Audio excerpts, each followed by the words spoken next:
I'm Lisa Rubel from Quilty Zest, and it's week 1 of the Strippy Improv Holiday Quiltalong. This is my Strippy Improv Holiday pattern. It originally had 5 different block designs in it, and this year I added 6 more designs, so we've got 11 to play with. And I put together a 4-week Quiltalong so that we can all finish a project before the holidays, which, if you're anything like me this time of year, I've got great intentions to do a bunch of holiday sewing and not enough time to do it. But these projects are quick. It's just 4 blocks that go into a wall hanging or into a table runner layout. And later in the Quiltalong, I will also share some suggestions for making single block projects like a pot holder, a mini quilt, a pillow, and that type of thing. So if you really run out of time, you can still have a finished project from just 1 block. So for week 1, we're going to talk about fabric selection and about block choices. And those two things kind of go hand in hand. So I'm going to show you some of what I've done and talk about what works and what I recommend. So especially now that we have 11 different blocks this year, kind of my thinking is that my first choice is decide, do I want to go wintry that I can leave out all winter long, or do I want to do something that is specifically Christmas? And that kind of separates the blocks into 2 categories, although they can obviously, intermix and overlap with each other. So if I'm going to do a wintry one, I would lean towards the snowman, the snowflake, and the tree for sure. Snow globe probably would work in there as well. Whereas Christmassy, you could go with the ornament, the candy cane, the tree obviously would work as well, the star, the gingerbread, and the stocking. So lots of choices to work with. But if you've kind of narrowed down which direction you want to go, then my next step is to choose a border fabric. And then from that, I kind of choose what blocks work with that border fabric. So if you look at these ones behind me, up here I've got Santa fabric for my border. So I went Christmassy and kept that red and green and white theme that was with the Santas, and then did candy canes and did trees. And then over here I had this fun ugly sweater fabric, and because that was Christmassy, I chose 4 different blocks that sort of fit into that Christmas theme, all from the same fabric collection, so that the colors all really went together. And down here, this was one of my first ones where I just wanted to make red and green ornaments, and then chose a print that matched along with it, so not as much of a themed print. Now for this year, this is my fabric pull for the one I'll be making during the Quiltalong. And I was inspired by the snowman fabric. That's going to be my border. This gray will be my block backgrounds, and then the aqua will be the frames for each block, as well as the binding to kind of tie it together.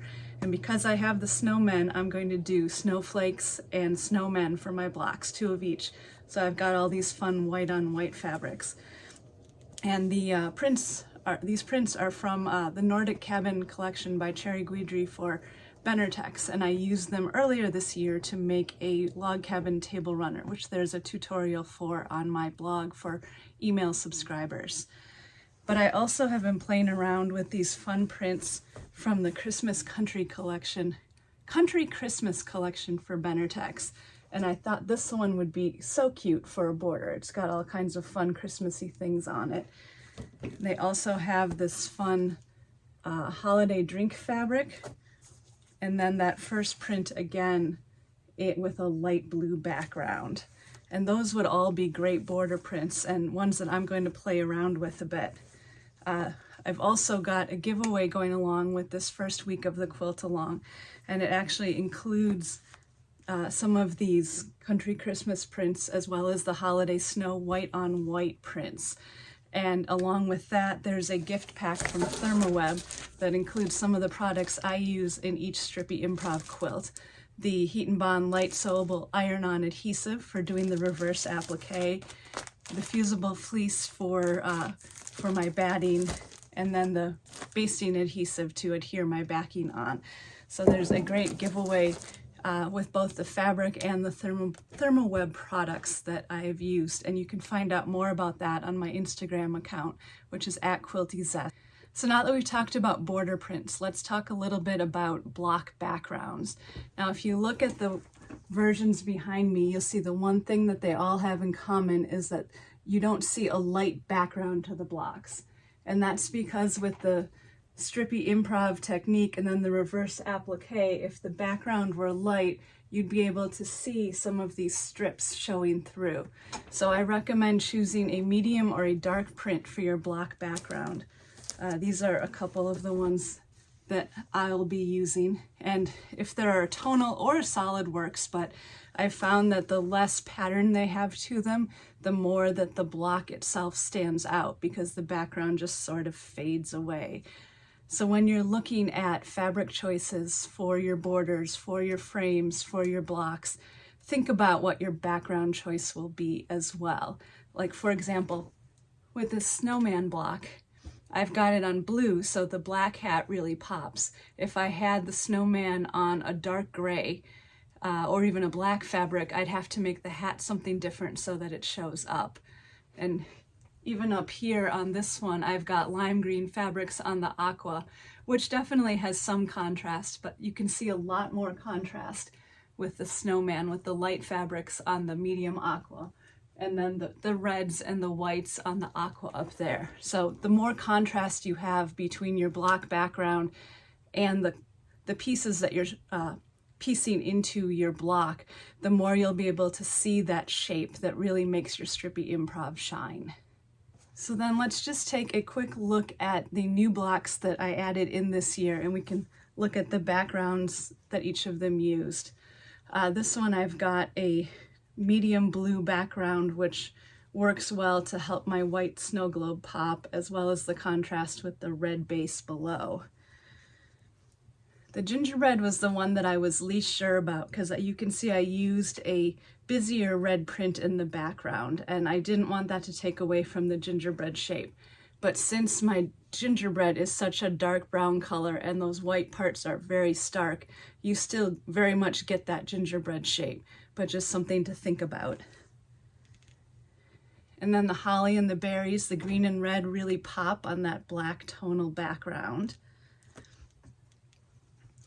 And here's a tree, the traditional tree. I wanted to do it on a blue background because you think about going out and cutting down your Christmas tree and having that, you know, the sun setting and the, you know, coming into dusk sky behind you when you're cutting down the tree. And so I wanted to create sort of a nighttime feel there.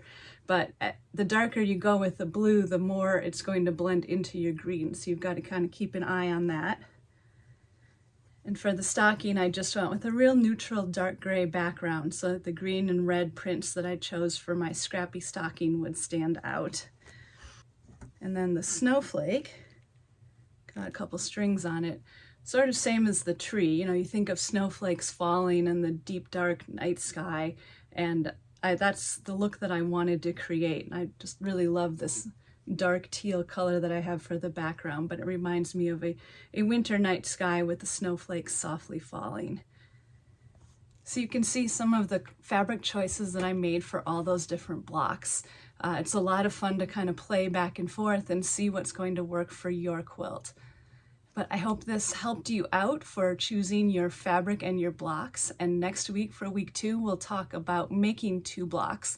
And I'll give you some tips and some tricks that I've come up with over the years to make your block assembly go smoothly. So have fun choosing your fabric, and I'll see you back here next week. And if you'd like to join the Quiltalong and you need the pattern, you can head to my Etsy shop, which there's a link for below, and you can find the Strippy Improv Holiday pattern there. If you follow me on Instagram at QuiltyZest, that's where you can enter the giveaway, and you can also find links there for the pattern and for my email newsletter, which will then send you an email each week about the Quiltalong.